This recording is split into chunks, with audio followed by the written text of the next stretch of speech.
Are we feeling energized? Are we feeling disruptive? So there's nothing that's going to be more important than us to be disruptive about solutions and be advocates and evangelists about really driving the change. And most important, we do it through collaboration and through this incredible Global STEM Talent Summit initiative. Agree? So we'll go back. If you don't, how many of you want to be evangelists? We feel we know most of you, you are. Raise your hands.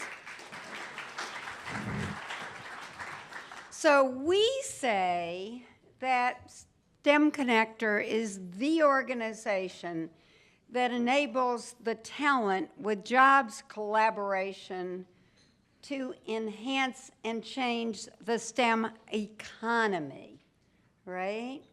And you're going to hear more of that from Heidi Kleinbach-Sauter and many others.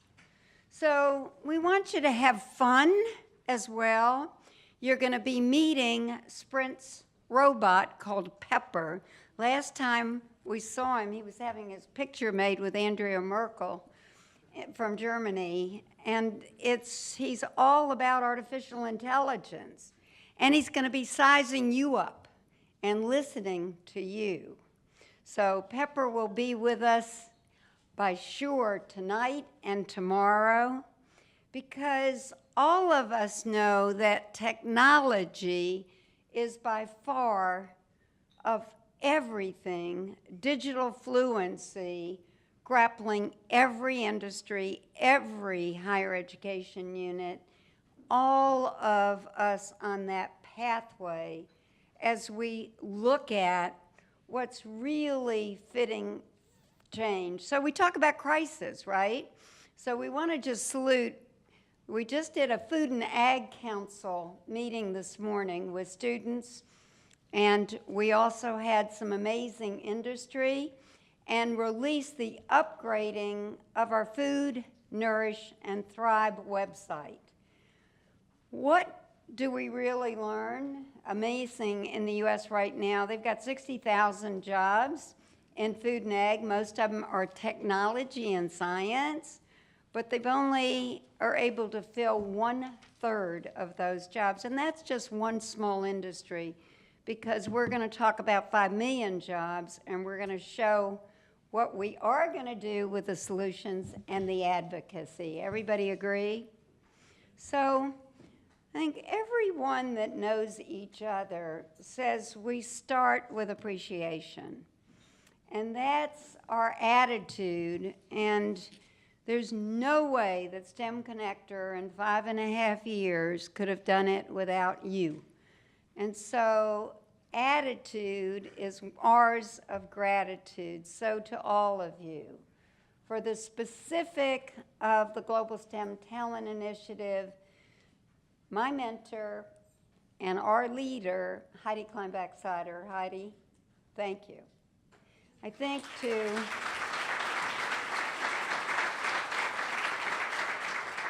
from a real home in Cork, Ireland, we get on the phone and basically, yes, we listen, and then she gives us some vision, and then we go implement. So and then to know, and we'll talk about others, but that it is everyone that are volunteer leaders with us that make a difference. So the biggest shout out is to our STEMCONNECTOR team, and that is really important. Michael Dubois specifically for this event, but to all at STEMCONNECTOR in this room right now, if you could stand and let us recognize you.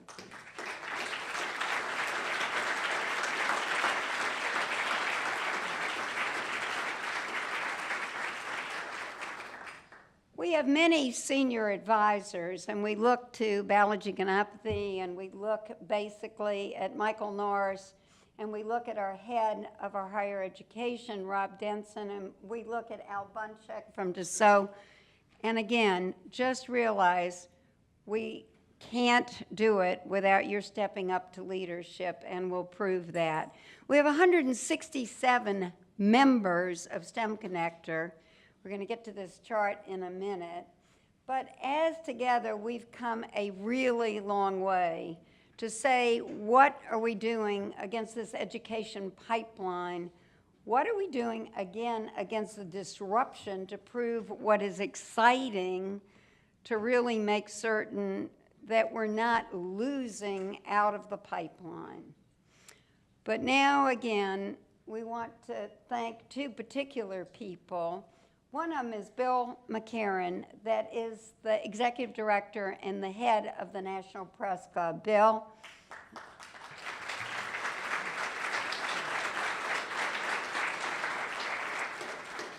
And there's another person here, Tara Casello, and Tara is the CEO of The Clearing, and she's going to be spying on you the way Pepper is, and going to be asking you a lot about what you've been thinking. So we want to thank The Clearing and Tara specifically, right? So we want to really focus on our talent investments, our best practices, and we can see, we have a phrase, you can steal shamelessly, as long as they're the real facts, the real solutions, and not fake ones, right? Everybody agree? So we've still got a long way to go before any of us want to sleep, because unless we get this right and just realize what we're facing, by 2050, 49% of the U.S. population is going to be either Hispanic or Black, right? And we know what gender is. So we know it's mandatory that we get this talent right.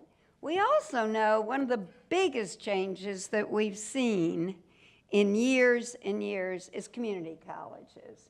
And so, Rob, we're so glad, and we probably, all those from community college, we've got a lot of college people here, thanks to our higher education. But let us recognize that 50% of our students are now in community colleges. So think back and what that means. So our goal will really be to impact talent in such a major way. So we want to salute all of you that are global STEM talent leaders and what we call as partners and sponsors. Your brands are here. You mean so much. And as we say, it is a collaboration and a consortium, because as Surikant, the CEO of Tata North America, challenged us last year, and we had a lot of challenge, Tech Talent for All, 1 million new jobs for tech, a call to action. No company, no organization does it alone. So we are about partnership. Look, this group represents trillions of dollars and millions of employees, and Heidi's going to share that with you. And what we'd like you to do is just focus on some of the big metrics that are up on the screen. We won't go through them. We're going to pass out our new brochure tomorrow, and you'll see them. But these numbers guide us to want that change and disruption. So when you think about partnerships, and we just talk specifically about what we're doing to drive a new jobs economy, you're going to hear from Rob Denson. But it's amazing that 2.5 years ago, when Tony Leatherberry and all of us said, let's look at what we can do to partner and talk about business and education partnerships, we thank you as we were there. And when we say advocacy and being evangelists, we really do want to talk about the communications. So we thank APCO, who's here pushing social media, but we thank all of you because we do know that students use social media and not our traditional means of communicating, even about jobs. So we want to get this right. So back very quickly, as Heidi was our first chair of our Innovation Task Force, and along with Tony and Balaji and Al Bunchak and the group, we really pushed this concept of STEM 2.0. And I think everybody should really know how that digital fluency was really right up at the top with employability skills and innovation excellence and business acumen. And we've got to see how far we're going along that journey.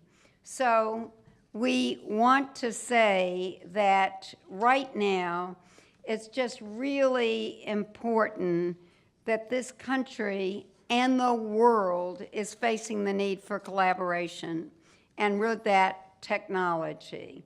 So jobs, and lots of data, 430 million jobs, and we just look and thank some of the big job boards that are here with Indeed and Monster and Manpower, but collectively, those three and your parents are monitoring 25 million job openings a day collectively. So you know what we've got to fill. So when we look at and we say, oh, there are just 1 million job openings, no, you will hear from the EC Council Chair, there are 2 million cyber jobs today, 8.1 million around the world. So we must be the best in what we do for these solutions, for this advocacy, in this disruption. What are we going to do for collaboration? So we don't say we've got a crisis. Collectively, from every industry, and it was so tremendous as you look at the different brands, from Walmart to General Motors to Sodexo and others, we brought in every industry and our academic partners to truly say, this is about our teamwork. As Tamisha says, teamwork makes dream work, right? So with that, as I really say, someone who puts time in every day for our STEM Connector and our global STEM talent to push that envelope forward is a mentor of mine. We all have many mentors, but special, Heidi Kleinbach-Sauter. Heidi.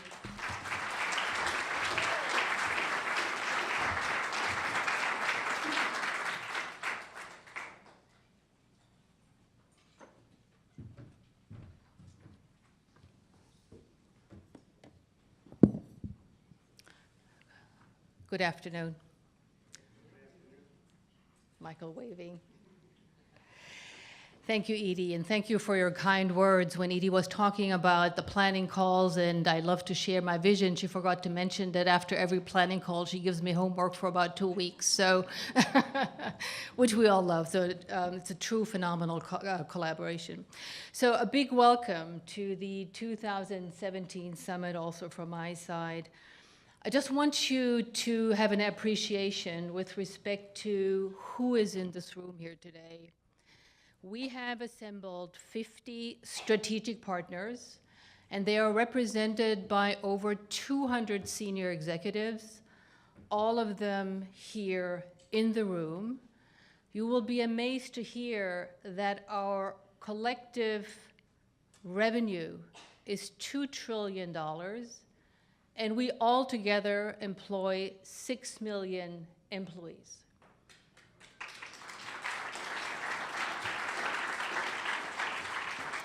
And if I would take an educated guess, from the 6 million people we as companies here in this room employ, probably going forward, maybe 40 to 50%, for some companies maybe even more, will need STEM capabilities in one way or the other. I think it is fair to say that we have convened a premier and elite network here today. These are global players. They rally around one single goal. We together want to collectively fill the STEM talent pool. Now, I've been in the industry since over 25 years, and I must admit, I cannot remember when a premier group of cross-industry representatives got together to rally behind one big bet. It is the first time in my career, we have 13 different industries assembled here, that we rally around one big bet, and that big bet is to solve together for the STEM shortfall. This is truly impressive, and by the way, you can see all the brands represented here today. And by the way, we have about 50% more companies than we had in the 2016 summit, and I think that speaks to the content that we are providing. It's obvious to me that this coalition is coming together here today with an enormous financial and employment power has a strong potential to impact not only the quantity, but also the quality of our future STEM talent. And it is obvious today that with the muscle that we have, we can drive impact. And what does impact mean? Impact means that if we do a good job in filling all of these STEM jobs needed in the future, without any doubt, we will drive growth for our individual companies, but even more than that, we will collectively drive and grow the economy. Now, I've mentioned that we represent here $2 trillion of combined revenue. Ladies and gentlemen, that is no small play. If you Google sort of $2 trillion in terms of which nations in this world actually deliver $2 trillion in GDP, think of India, think of France, think of Italy, think of Brazil. $2 trillion are about 10% of the US GDP, and $2 trillion are about 2% of the world's GDP. So $2 trillion in combined financial muscle in this room today is no small play. And you will be delighted to hear that this is just a start. We're planning to double that number in the next 12 to 24 months. And believe me, this group will make an economic impact and will help solve the STEM shortfall. Now, I will keep my introductory words short. You're going to see a lot of me over the next 1.5 days. But there are a couple of key messages that I'm absolutely determined and excited to share with you because they are near and dear to my heart. Number one, this elite group of partners will move the needle. We convene under one roof here today because we realize that a rising tide of STEM talent will lift all boats. Each of us gains if the talent pools get bigger, stronger, and better, and smarter. Let us all collaborate today, get the job done in a pre-competitive spirit, and compete for talent tomorrow. That, ladies and gentlemen, will be a good problem for us to have. Our collective big bet is far beyond doing good. We are not in the mode of doing good. We've left that behind. This is critical for the economy and the future of all of our businesses. That is why we need to manage STEM talent development as a part of our business strategy and make it an integral part of our company's strategic human capital roadmaps. This is not about doing good. This is not philanthropy. This is about securing the survivability and the profitability of all of our companies. The positive economic impact of our collective work will become drastically visible in the coming years. We are here to learn from each other. Let's not each one of us reinvent the wheel.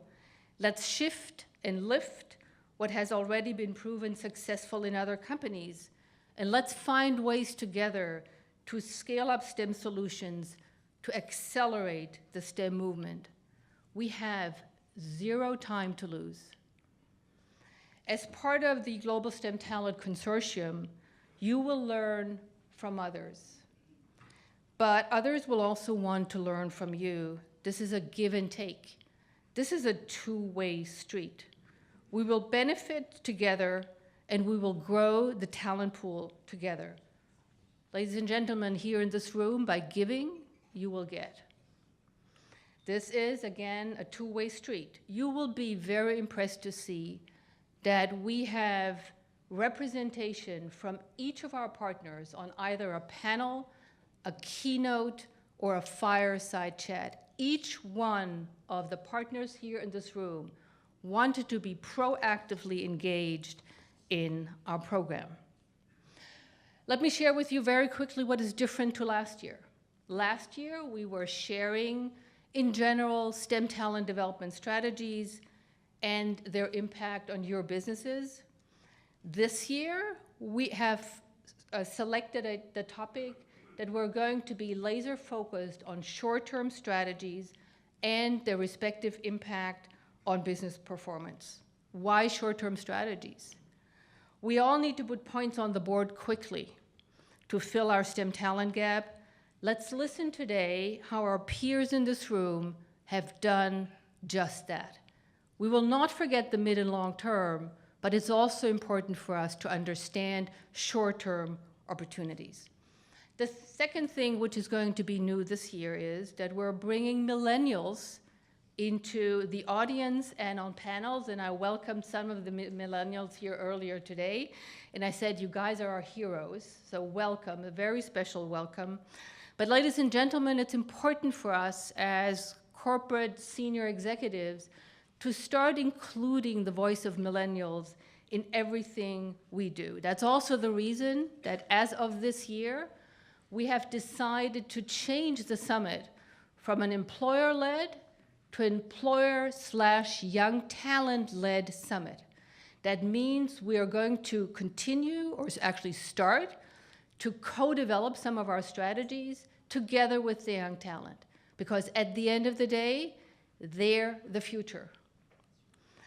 And last but not least, Michael, if you could go to the slide, and then I'm really done with my introductory words. I want you to have an appreciation that the summit is not a one-off. What you see here on the slide is a 3-year strategic rolling roadmap. We started with our first summit in 2014, which was not employer-led. Ladies and gentlemen, remember back, this was driven by NGOs, government, some employers there, did a great job in raising the awareness for the STEM shortfall. In 2015, we actually started massively to put in employers in large corporations like ours. But 2016 was the watershed year for us. We decided to have almost 100% employers leading this summit, convening, coming together, and sharing best practices which we can all lift and shift to accelerate the solving of the STEM shortfall. So 2016 was our first year where we almost had 100% employers here in the room, but at the end of the day, they are employing the talent. 2017 is another very important year. This year, I already mentioned, we are focused on short-term STEM talent strategies and the impact on business performance. And rest assured that Edie and I were going to reveal tomorrow the main theme for 2018, and I think you're going to be very, very excited. We just wanted to make sure that you understand that your investment in this consortium is not falling off a cliff, in 2018. This is a rolling roadmap. We will have a 3-year strategic roadmap year over year over year, and we will solve exactly and answer the questions that you need to have answered to be successful for your companies. So that takes me to the end of my introductory words. Again, many, many thanks for joining us here today. And with that, I'm handing over to our MC, the esteemed Rob Denson.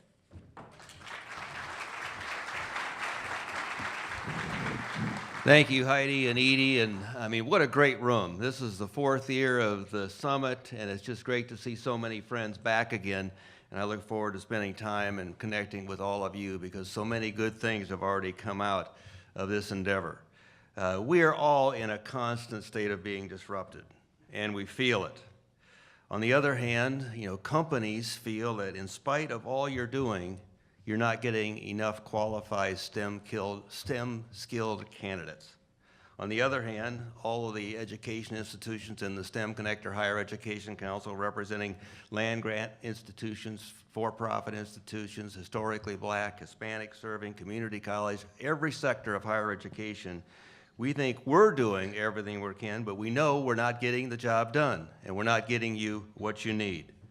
As you'll remember, Gallup and Lumina did a study that found that 98% of chief academic officers rate their institutions as very or somewhat effective at preparing students for the world of work. Sounds great, but only 13% of Americans strongly agree that college graduates in this company are well prepared for success in the workplace. And even more significantly, only 11% of business leaders strongly agree that graduating students have the skills and competencies that their businesses need. In academic terms, an 87% gap in perception gets a failing grade, and no margin of survey error would be relevant. STEMCONNECTOR's Higher Education Council has been around now for 4 years. Have we helped move the needle, at least among our members, in this area between higher education and the business community? I do want to alert you to the fact that we have a challenge. The challenge is that the Global STEM Talent Summit build upon the career-focused experiential learning survey that was conducted by STEMCONNECTOR's Innovation Task Force and the STEM Higher Education Council. That survey found that educators want to offer more experiential opportunities for our students earlier, and that employers also would like to offer more experiential learning opportunities but face barriers. Let's work together to make sure we identify what those barriers are and then remove them. I would also ask that STEMCONNECTOR at some point in the not too distant future duplicate the Gallup Lumina survey among all of our members to see how we are doing as far as perception. So we're going to spend the next couple days, this afternoon, evening, and tomorrow. We've got all the way to tomorrow at 4:30 to solve all these problems. But we're going to spend that time networking and working together. Edie mentioned the book that we came out with from the Higher Education Council after our first year that indexes a number of promising practices. But those are on paper. We need to be in practice. So I would ask you to spend time today and tomorrow really beginning to meet some of the people at your tables or at your meetings to make sure that we can identify other practices that work, and let's get down to it. Next up is Talmisha Richards to introduce the first panel.